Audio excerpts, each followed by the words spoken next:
अली अमीन गंडापुर के इस्तीफे का मौमाहल। गवर्नर खैबर पख्तूनख्वा फैसल करीम कुंडी को इस्तीफा मौसूल हो गया। सरकारी जराये की तस्दीक, गवर्नर फैसल करीम कुंडी लीगल टीम से मुशावरत कर रहे हैं। वज़ीर आला अली अमीन गंडापुर ने अपने ओहदे का इस्तीफा गुज़श्ता रात गवर्नर हाउस पेशावर भेजा था। गवर्नर के इस्लामाबाद जाने के बाद समरी गवर्नर हाउस को मौसूल हुई। इस्तीफे पर बाकायदा वसूली के दस्तखत भी हैं। गवर्नर KPK ने अली अमीन गंडापुर के इस्तीफे पर शायराना तबसरा करते हुए कहा, क्यों उदास फिरते हो सर्दियों की शामों में, इस तरह तो होता है इस तरह के कामों में।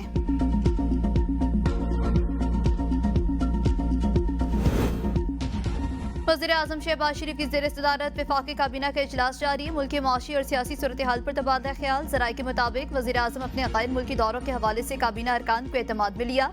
इजलास में तवानाई शोबे के इस्लाहात, रेलवे और कानूनी अमूर पर गौर। काबीना को पावर सेक्टर में इस्लाहात पर ब्रीफिंग। रेलवे तरामीमी ऑर्डिनेंस के मुसवदे की मंजूरी भी एजेंडे में शामिल है। वापडा सिक्योरिटी फोर्स के क़याम के कानून की मंजूरी मुतवक्के।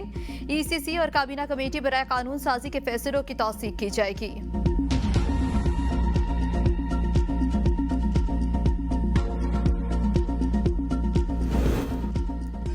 इसराइली हिरासत से रिहाई के बाद सेनेटर मुश्ताक अहमद पाकिस्तान पहुंच गए। Senator Mushtaq Ahmad Gulf Air की प्रवास से उर्दन से इस्लामाबाद पहुंचे। इस्लामाबाद एयरपोर्ट पर सेनेटर मुश्ताक का पुरतपाक इस्तकबाल। सेनेटर मुश्ताक को गुज़श्ता हफ्ते इसराइली फोर्सेज ने गैर कानूनी तौर पर हिरासत में लिया था। उर्दन में पाकिस्तानी सफारत खाने ने सेनेटर मुश्ताक की वापसी के लिए अहम किरदार अदा किया। कदम होगा। ब्रिगेडियर रिटायर्ड राशिद नसीर ने यूट्यूबर आदिल राजे के खिलाफ लंदन हाई कोर्ट में हत्या इज्जत का मुकदमा जीत लिया। अदालत का ब्रिगेडियर रिटायर्ड राशिद नसीर को 50,000 पाउंड हर्जाना और 3 लाख पाउंड अदालती अखराजात देने का हुक्म। आदिल राजा को हर्जाना और अदालती अखराजात की मद में 13 करोड़ रुपए अदा करना पड़ेंगे। अदालत ने फैसले में लिखा कि आदिल राजा ने ब्रिगेडियर रिटायर्ड राशिद नसीर को बदनाम किया, झूठे और बेबुनियाद इल्जामात लगाए। आदिल राजा को अपने तमाम मीडिया प्लेटफॉर्म पर राशिद नसीर के केस जीतने की खबर भी देने का हुक्म। ब्रिगेडियर रिटायर्ड राशिद नसीर ने 9 मीडिया आइटम्स को हत्या के आमेज करार दे दिया। हाई कोर्ट से रजू किया था। अदालत ने तस्लीम किया कि इन मीडिया आइटम से राशिद नसीर की शोहरत को नुकसान पहुंचा। अदालत का आदिल राजा को अपने तमाम सोशल मीडिया प्लेटफॉर्म पर फैसले का खुलासा भी शाया करने का हुक्म। भारतीय प्रॉक्सी फितनतुल खारिज के खिलाफ DI खान में कार्रवाई के दौरान शहीद मेजर सप्तान हैदर की नमाज जनाजा चकलाला गैरिजन रावलपिंडी में अदा। वज़ीर आज़म शहबाज शरीफ और फील्ड मार्शल सैयद आसिम मुनीर के जनाजे में शिरकत। वज़ीर इत्तलात, अस्करी और सिविल अफसरान और आवाम की बड़ी तादाद भी मौजूद थी। मेजर सप्तान हैदर शहीद का ताल्लुक जिला कोयटा से था। उम्र 30 बरस थी। मेजर सप्तान हैदर शहीद को आबाई इलाके कोयटा में पूरे फौजी एहसास के साथ सुपुर्द खाक किया जाएगा।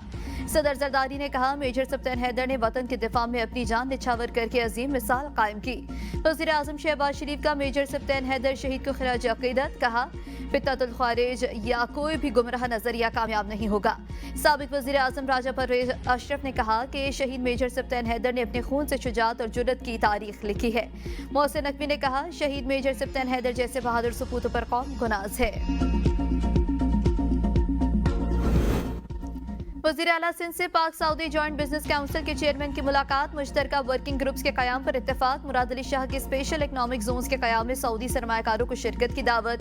वज़ीर आला सिंध ने कहा, सिंध हुकूमत सऊदी विजन 2030 के अहदाफ के साथ हम आहंग है। सिंध पाकिस्तान के माशी तरक्की का गेटवे बनने के लिए तैयार। ताउन के तसलसल को यकीनी बनाने के लिए मुख्तलिफ शोबाजात वर्किंग ग्रुप जरूरी हैं। सऊदी शहजादा मंसूर बिन मोहम्मद ने कहा, कराची में सरमायाकारी के बड़े मौके हैं। दोनों ममालिक में नई शराकतदारी कायम होगी।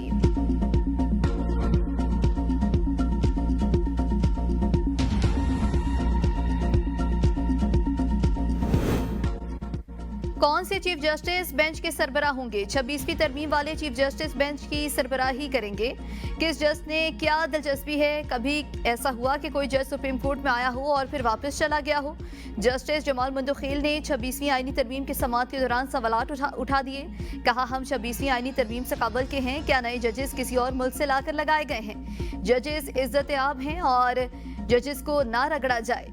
ऐसा लग रहा है जैसे आपको मौजूदा आईनी बेंच के जजेस पर एतमाद नहीं। सुप्रीम कोर्ट के जजेस ने चाहते ना चाहते हुए भी 26वीं आईनी तरमीम को तस्लीम कर लिया। जुडिशल कमीशन के हर इजलास में मैंने और चीफ जस्टिस ने मुतालबा किया है कि आईनी बेंच में तमाम जजेस को शामिल होना चाहिए। क्या आप ऐसी सूरत हाल में मुतमईन होंगे? दायरा इख्तियार को छोड़ें, हमें ऐसा रास्ता बताएं जिसमें तमाम जजेस बेंच में बैठ जाएं। आप फुल कोर्ट का कह रहे हैं, यानी इसमें तमाम जजेस शामिल हैं।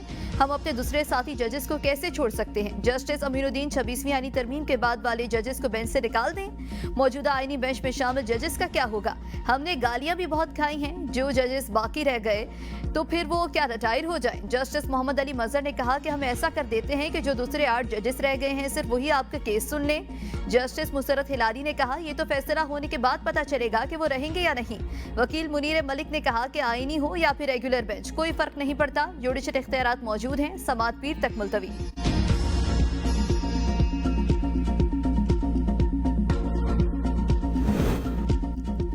इलेक्शन कमीशन ने कौमी और सूबाई असम्बलियों की नई पार्टी पोजीशन जारी कर दी। सुन्नी इत्तेहाद काउंसिल के तमाम अरकान आजाद करार, पीटीआई के हिमायत याफ्ता तमाम अरकान अब आजाद तस्वुर होंगे।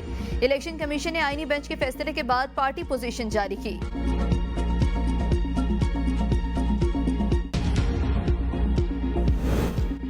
आजाद कश्मीर में सियासी हलचल, पीपल्स पार्टी ने इत्तेहादी हुकूमत से अलग होने का फैसला कर लिया।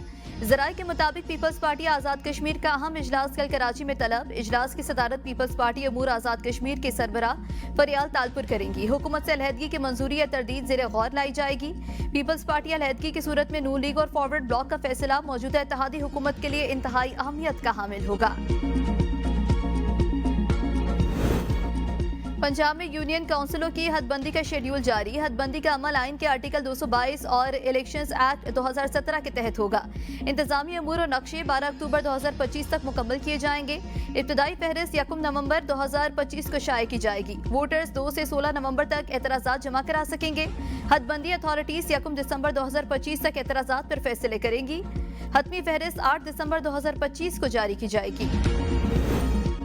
खैबर पख्तूनख्वा में अबतर हालात, कभी बानी पीटीआई का दहशत गर्दी पर बयान नहीं आया। वज़ीर दिफा ख्वाजा आसिफ कहते हैं पीटीआई वाले सिक्योरिटी एहलकारों के जनाजे में शिरकत नहीं करते। तमाम शवाहिद ये जाहिर करते हैं पीटीआई का दहशत गर्दों के लिए हमदर्दी का एक सॉफ्ट रवैया है। वो दहशत गर्दों को अपनी सेकेंड डिफेंस लाइन समझते हैं। इस पार्टी की लीडरशिप ने कभी दहशत गर्दी के खिलाफ बात नहीं की। इस धरती पर